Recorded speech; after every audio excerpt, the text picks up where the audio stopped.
Do you feel like getting weight loss results like this are out of reach or maybe even impossible?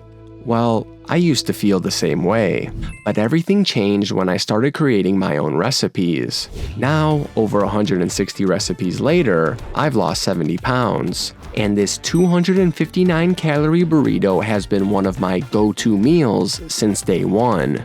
In this video, I'll show you how to meal prep an entire month's worth in just 90 minutes so it could help you get to your goals as well. Let's get into it.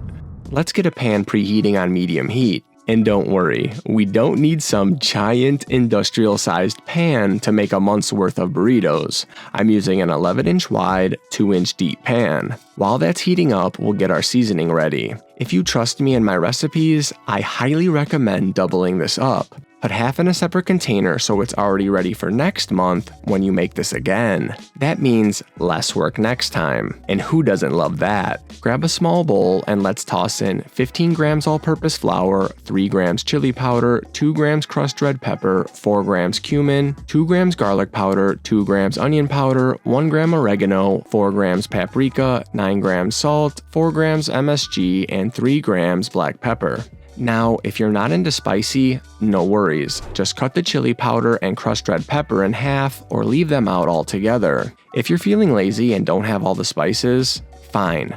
You can grab one of those Taco Bell seasoning packets. But full disclosure, mine's way better. Trust me. I tested it multiple times side by side with Taco Bell's beef 4 years ago.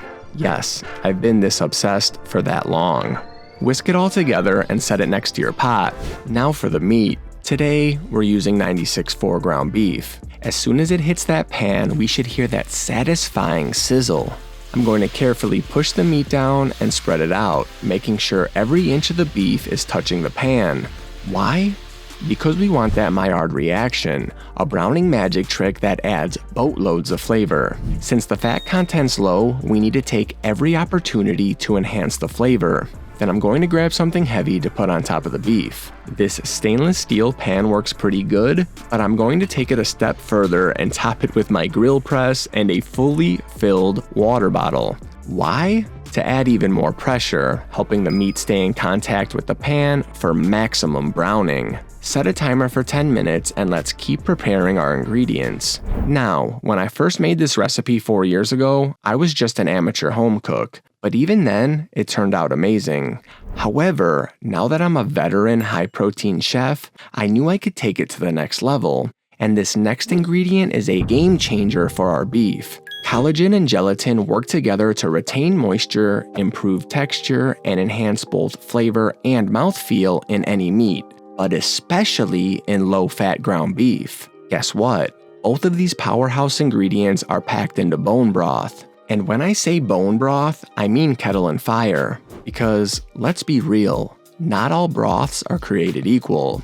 That's why I am hyped they're sponsoring today's video. The ingredients are just one of the many reasons I've used kettle and fire for years. The taste is incredible, and it's packed with 19 grams of protein with just 80 calories. Yeah.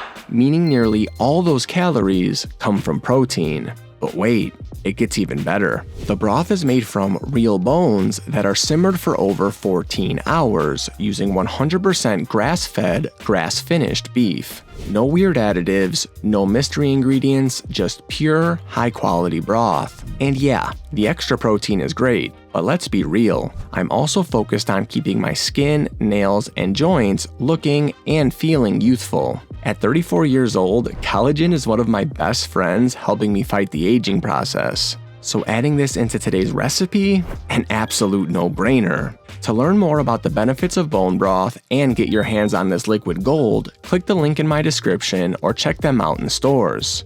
Now, to make sure our ground beef holds up through the fridge, freezer, and reheating process, we're going to give the beef another boost of gelatin. Gelatin needs about 10 minutes to bloom, which basically means absorb into the liquid and do its magic, which is perfect because that's exactly how much time our beef needs to cook. We'll just cut open the top of the kettle and fire and add 7 grams or 1 packet. The other ingredient joining our bone broth? Tomato paste. I got mine in a tube because it's just less annoying than opening a can, but use whatever you've got.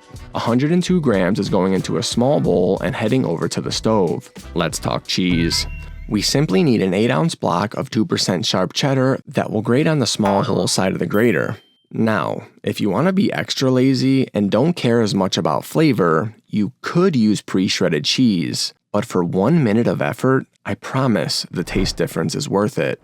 Toss the shredded cheese in a bag and pop it in the fridge while we wait to build our burritos. Lastly, I like to get everything else on my counter and opened up since we have nothing else to do. And 10 minutes later, our meat should be done. And would you look at that?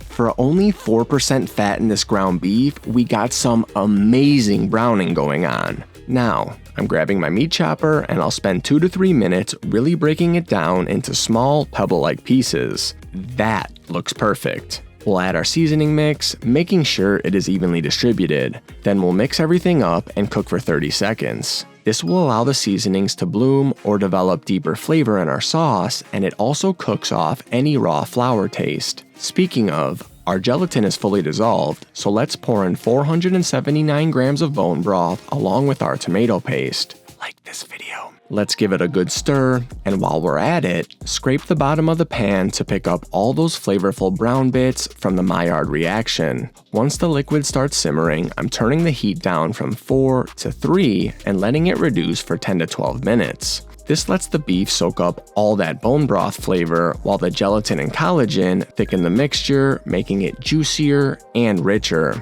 While that simmers, I'm lining up 20 low-carb, taco-sized tortillas and stacking 20 of their street taco counterparts. And a quick PSA, every couple minutes I'm scraping the bottom of the pan and stirring to make sure nothing scorches and ruins all our hard work.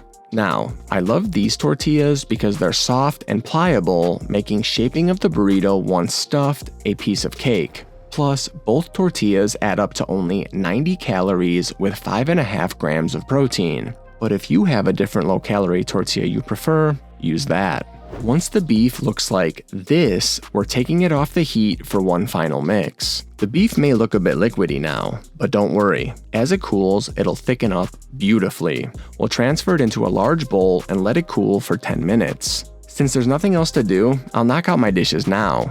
That way, once these burritos are wrapped and stored, I can lay down and sleep like a baby knowing everything is done. Speaking of, you're gonna have a major problem if you don't store these correctly. Here's my system. The burritos I'll eat in the next 2 to 4 days, wrapped in parchment paper and straight into the fridge. The rest, flash freeze first, then vacuum seal in storage bags. Whenever I run out of fridge burritos, I just grab 4 to 6 more from the freezer, wrap them up, and move them to the fridge the day before I need them. And just like that, 24 hours later, they're ready to eat after nuking them for 60 to 90 seconds. Want freezer to oven instructions? Check the pinned comment. Since the beef has cooled to about 100 degrees, let's add our Greek yogurt. Typically, I add Greek yogurt separately, but mixing it directly into the beef made every reheating method so much better. Something I discovered after extensive testing. Actually, every single recipe I share goes through this kind of rigorous testing before it ever makes it into my cookbook.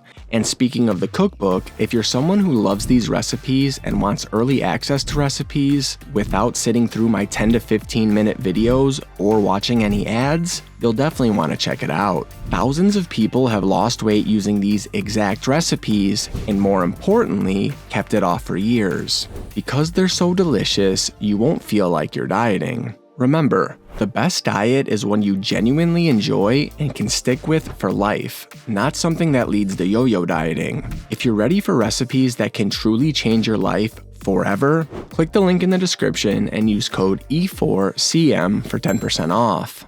Now, let's add 500 grams of fat-free Greek yogurt to our beef and mix it up. For our official first layer, we'll add a cheese sauce. I'm using this one because it holds up better in the fridge and freezer, but this other option works too.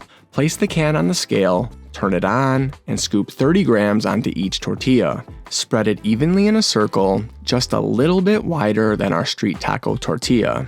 Layer 2, refried beans. Today I'm using black beans, but I typically use pinto beans. This is where you could bring your own personal flair into my recipes to make them your own.